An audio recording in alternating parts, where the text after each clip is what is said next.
ይህ የምፅዓቱ አዋጅ ነጋሪ አገልግሎት ወቅታዊና ዕለታዊ ወጎችን በማቅረብ ትንታኔ የምንሰጥበት የተለያዩ እንግዶችንም በመጋበዝ የምናቀርብበት መድረክ ነው። መረጃዎችን ያጠናከረ ይዞልን የሚመጣው ፓስተር አለማየሁ ነሙ ሲሆን ፕሮግራሙን የመራና መሰናዶውን ኤዲት በማድረግ ወደ እናንተ የሚያቀርበው ይልቃል አስራት ነው። መልካም ጊዜ። ሻሎም ሻሎም፣ ውድ የተከበራችሁ የምፅዓቱ አዋጅ ነጋሪ አድማጮቻችን እንዴት አመሻችሁ? ሰላም ለእናንተ ይሁን። እንግዲህ ከቀኑ መረጃችን በኋላ አሁንም በወሳኝ መረጃ ተመልሰን መተናል። መረጃውን ደግሞ እያቀናበረ ይዞልን የሚመጣው ወንድማችን ፓስተር አለማየሁ ነሙ ነው። እንግዲህ ከሱ ጋር ጥሩ ጊዜ እንደሚኖረን ተስፋ አድርጋለሁ። መስመር ላይ ተገኝቶልኛል። ይልቃል አስራት ነኝ ከምፅዓቱ አዋጅ ነጋሪ አገልግሎት።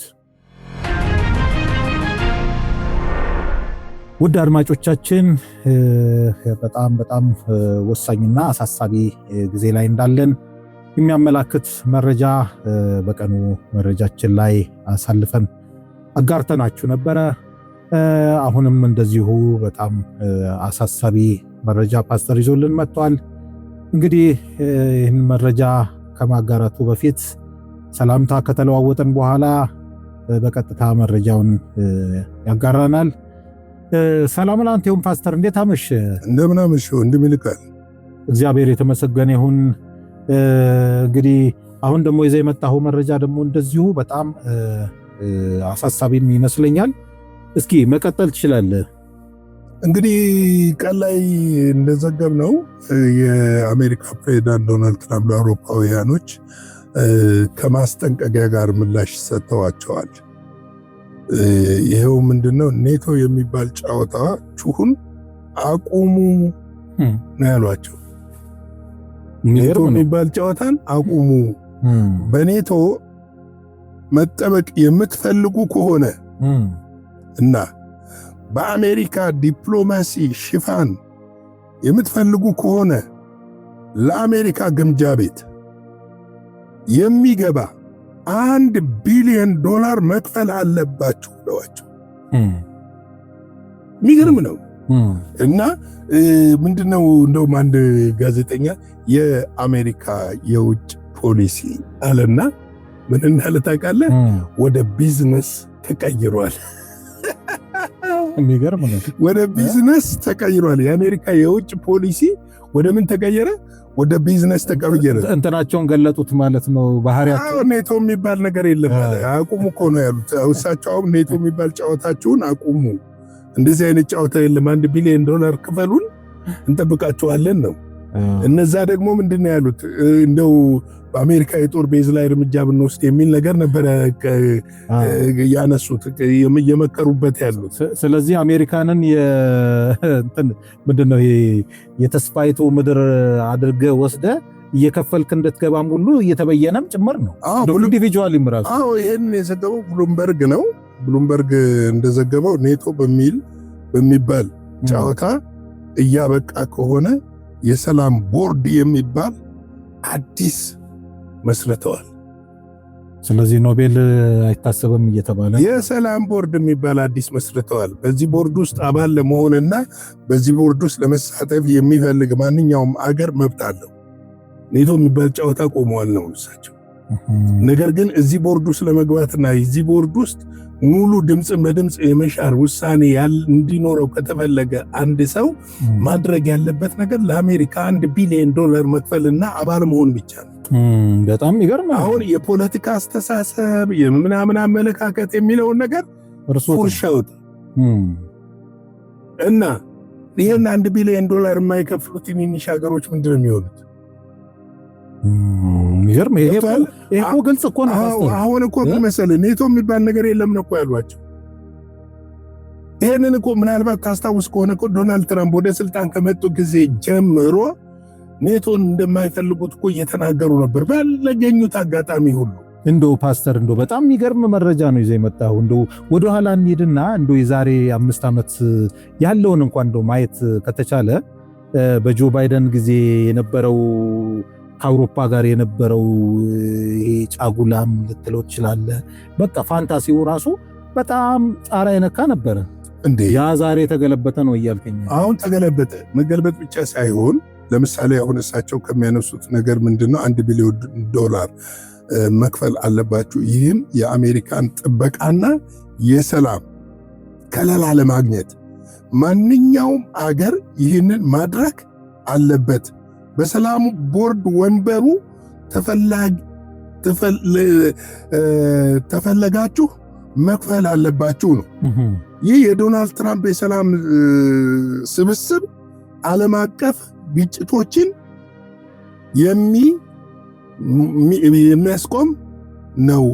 ከዚህ በኋላ የአሜሪካ ወዳጅ ሀገር የሚባል ጉዳይ የለም ብለዋል። ይሄ ነገር ቁጭት የወለደው ነገር ነው። እንደው ወደ ኋላ መለስ ብለን እንደምገመው ውስጥ ከየት የመጣ ምን መሰለህ ፕሬዝዳንት እግዚአብሔር ቃሉን ሊፈጽም እኚህ ሰውዬ እየተጠቀመባቸው። ስለዚህ ትራምፔት ወይ ደግሞ መለከት ነው ስማቸው የተባለው የሆነ ነው ማለት። አሁን እኮ ምን መሰለህ ኔቶንም ማፈረሱት፣ የተባበሩት መንግስታት ድርጅት የሚባል የጸጥታ ምክር ቤት የሚባለውን ከጨዋታ ውጭ አወጡትና $1 ቢሊዮን ከፍለ የሰላም ኮንግረስ የሚባለው ውስጥ ገባለህ። ያ የሰላም ኮንግረስ ትልቁ ስራው ምንድነው? በዓለም ጸጥታን ማስከበር ነው። ሙሉ ፓወር ይኖርሃል። ሙሉ ፓወር ማለት ምን ማለት ነው? ልክ ፔት ኦፍ ፓወር እንዳላቸው የጸጥታ ምክር ቤት አገሮች ሙሉ ፓወር ይኖርሃል። በዚህ ሙሉ ፓወር ጌሙን ትጫወታለህ ማለት ነው። ስለዚህ አሁን የተባበሩት መንግስታትን እንደመሰረተችው ከሊግ ኦፍ ኔሽን በኋላ ማለት ነው ሌላ እንትን እየመጣ ነው ማለት ነው። ሲዝን ጉተሬዝ ትናንትና ተቃውሞ አሰምተዋል። በዚህ ሀሳብ ላይ ምን ተቃውሞ ቢያሰሙ ምን የሚያመጡት ለውጥ የለም። ግን ምንድነው በዚህ ጉዳይ ላይ ተቃውሟቸውን አሰምተዋል። ምንድነው ያሉት?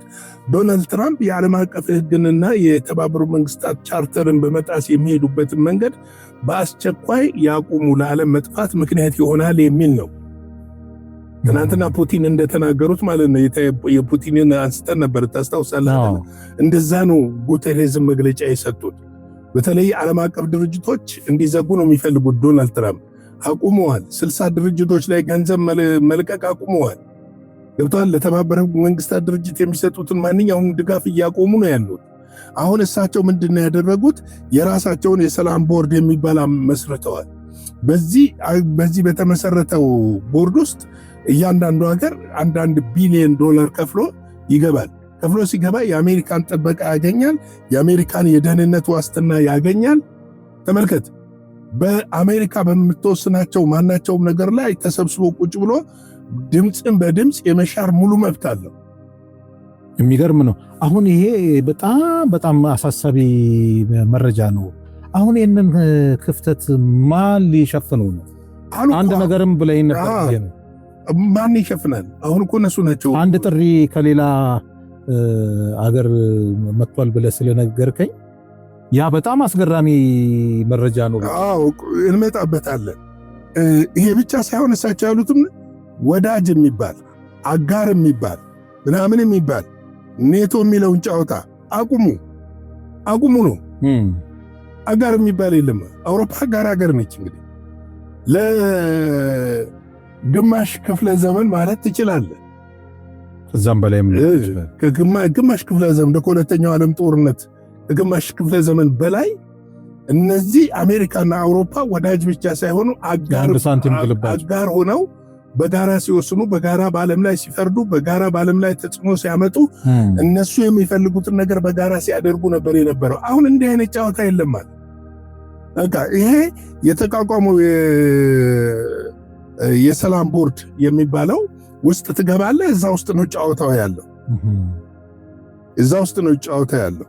ስለዚህ ይህንን ጨዋታ ዶናልድ ትራምፕ ለምንድን ነው መጫወት የፈለጉት? ትልቁ ያለው ይሄ ነገር ነው። አሁንም አሜሪካ ፈርስት የሚለውን ፖሊሲያቸውንና የአሜሪካን የበላይነት ሊያስጠብቁ የሚችሉበት ምክንያት የአውሮፓን ጨፍልቀው ገብተዋል።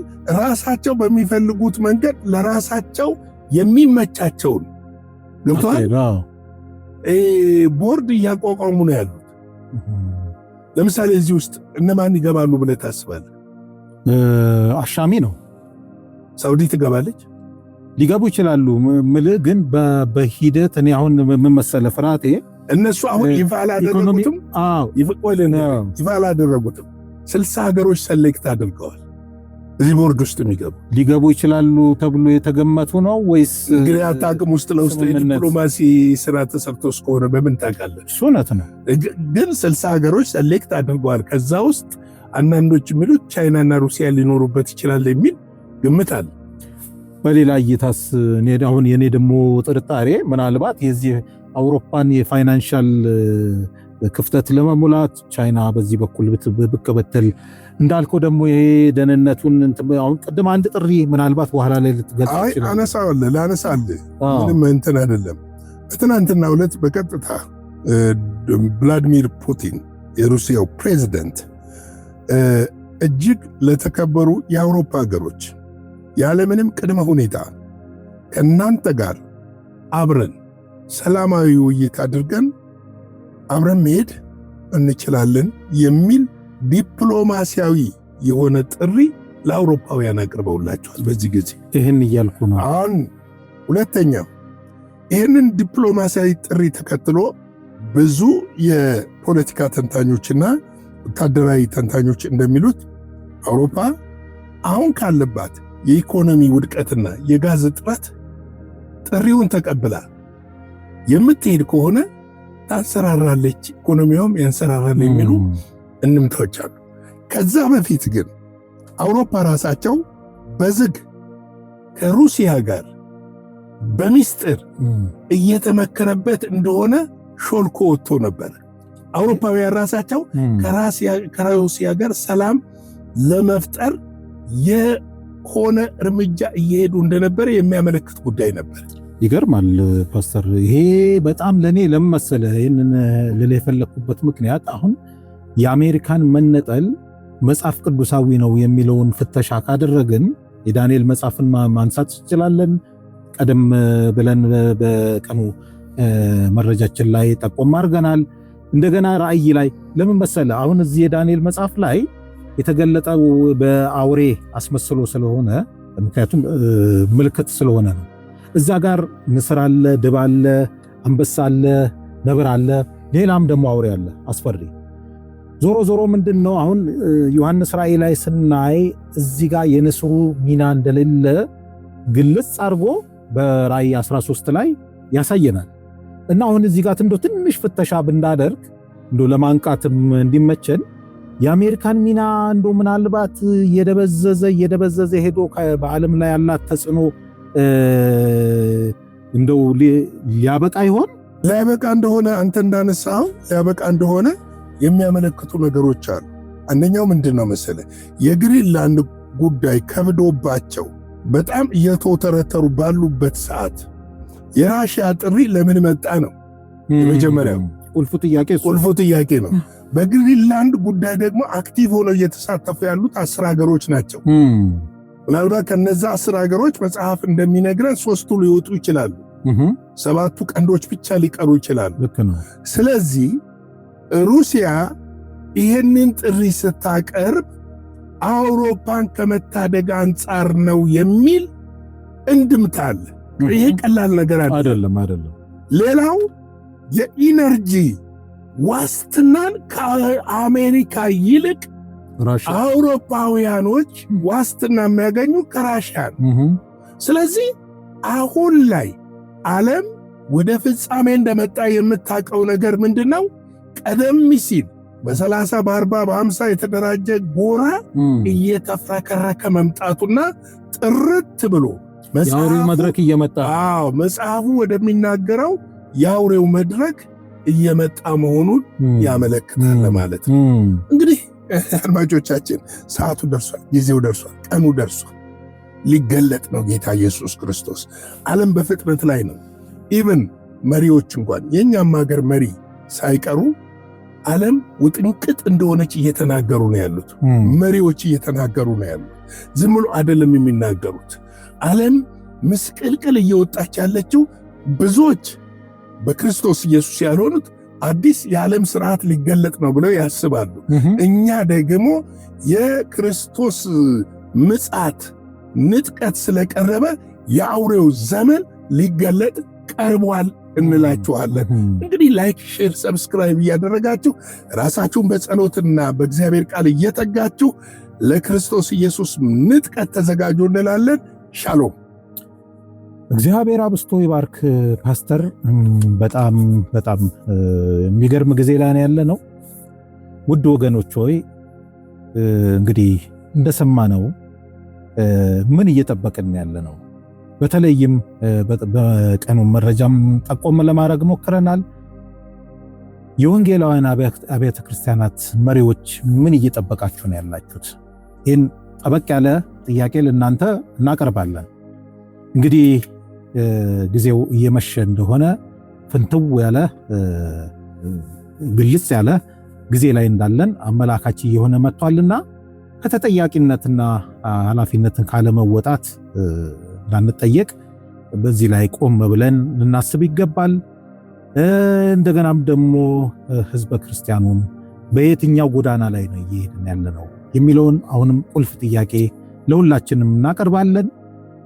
ራሳችንን የፈተሽን ፓስተር እንዳለን እየተዘጋጀን መጠባበቅ አለብን። በየትኛው ጊዜ እንደሚከናወን ስለማናውቅ ሁል ጊዜ ዝግጁና ንቁ እንድትሆኑ የሚያደርጉ መረጃዎችን ወደ እናንተ በየቀኑ እየለቀቅን እንገኛለን። ተሳታፊ ሁኑ። በዚህ ላይ ቀደም ሲል ፓስተርም ብሎናል። በኮሜንትም ላይ እስኪ ሐሳባችሁን ልታጋሩን ሞክሩ።